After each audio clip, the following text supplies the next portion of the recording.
I remember 2 years ago, I think it was my final time going to a South Carolina game as a student when I went to South Carolina. I remember running over trying to leap over the hedges here at Williams-Brice Stadium in the student section.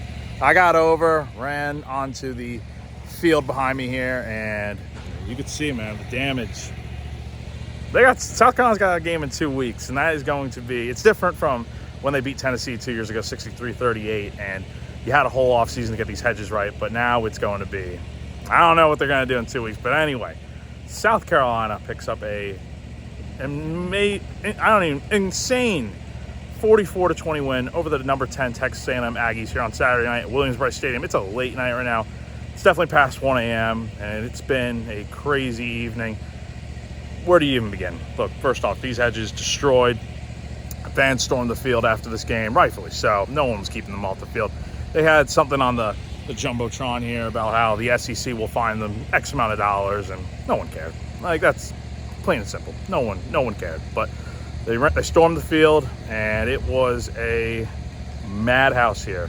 And it was a game that, excuse my language, sorry, Shu, do not mean to do this, but it was an ass whooping. It was a rough game for A&M, and South Carolina, that home field advantage, just something about it, something about this team in November is just different. And you saw it out here tonight. Look, this was a really good start for South Carolina. First drive, the scripted drive, you went down and scored in 11 plays. Emphatic start to this game.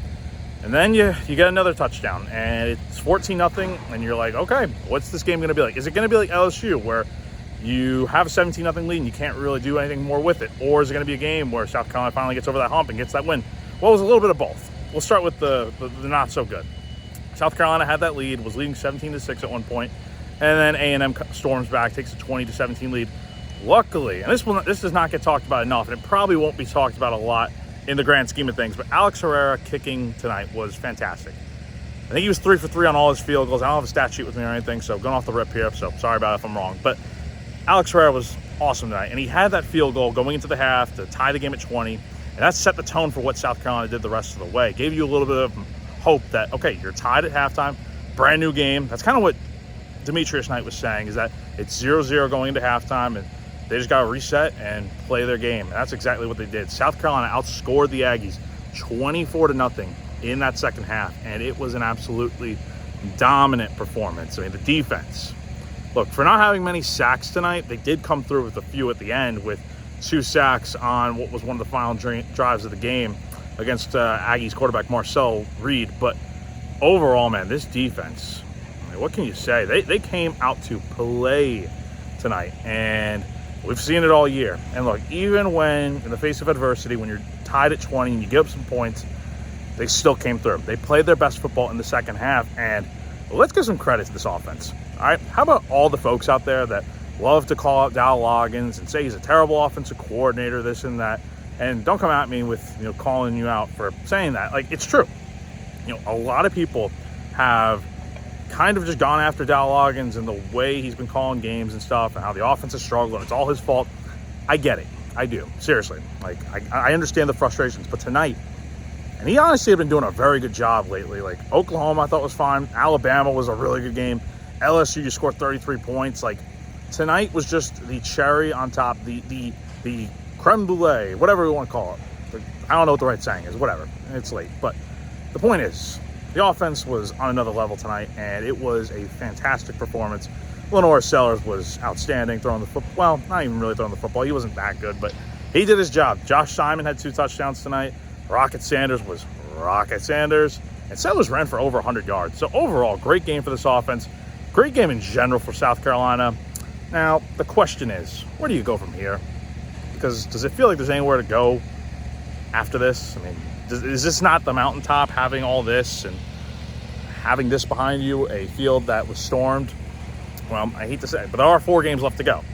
And a lot can happen in these next 4 games. And it's going to be very important for South Carolina to not let up, right? Like, they go to Vanderbilt next week. Vanderbilt is a very good team.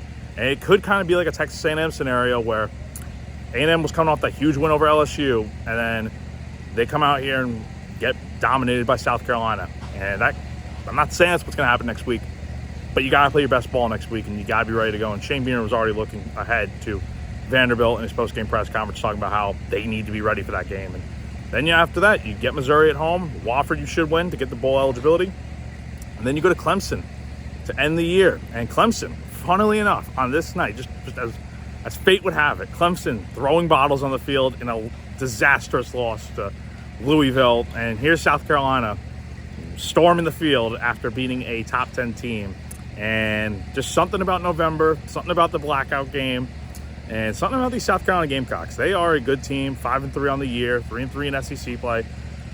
There is a real chance they could finish up this year really strong. And I know there were some bowl representatives here tonight from higher bowl games, and that's really exciting, I guess, for the Gamecocks and all that.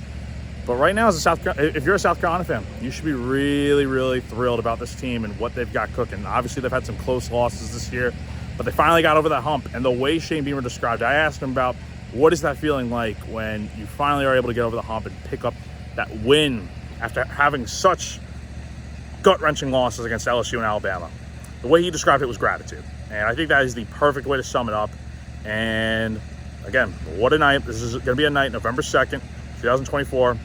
Now it's November 3rd, but a lot of people are going to remember this night forever, just like they would with that November day against Tennessee. So that is going to do it for now from Williams-Brice Stadium. Lots to come. I'm going to have stories to come tomorrow, throughout the week, obviously. And then tomorrow should be a pretty big day. This entire weekend, and now you'll see this before it comes out, but I've been doing the day in the life video again that I did. If you remember against Oklahoma, I did that, and that seemed to be pretty good. So we're doing that again. That should be coming out at some point tomorrow on Sunday. And then obviously GC Live Sunday Reset tomorrow morning, 10:15 a.m. Be there or be square. Wes Mitchell, my coworker and good friend, will be joining me on the show at 10:30. And again, the show starts at 10:15, but after intros, ad reads, and all that, Wes will be joining me at 10:30. We're going to be talking some ball, talking about this game.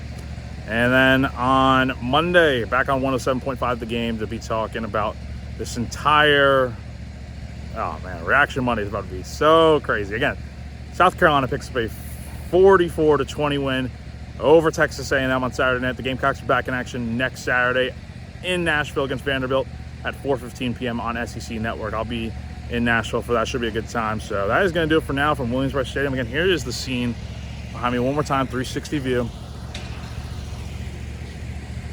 Crazy, man. Crazy. Y'all have a great rest of your night, and we'll see you soon.